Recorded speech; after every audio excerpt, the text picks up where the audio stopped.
March the 14th. Obedience. His servants ye are, to whom ye obey. Romans chapter 6, verse 16.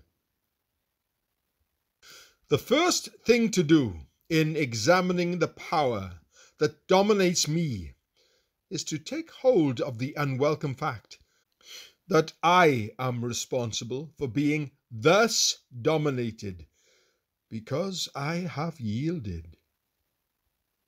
I am a slave to myself. I am to blame for it because at a point away back, I yielded myself to myself. Likewise, if I obey God, I do so because I have yielded myself to God.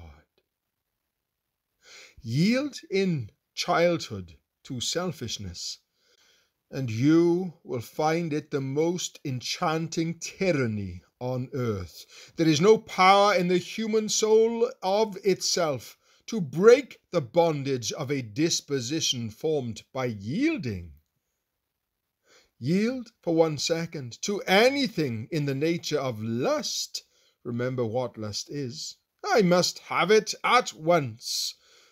Whether it be the lust of the flesh or the lust of the mind. Once yield, and though you may hate yourself for having yielded, you are a bondslave to that thing. There is no release in human power at all, but only in the redemption. You must yield yourself in utter humiliation to the only one who can break the dominating power. That is the Lord Jesus Christ. He hath anointed me to preach deliverance to the captives. We find this out in the most ridiculously small ways. Oh, I can give that habit up when I like. You cannot.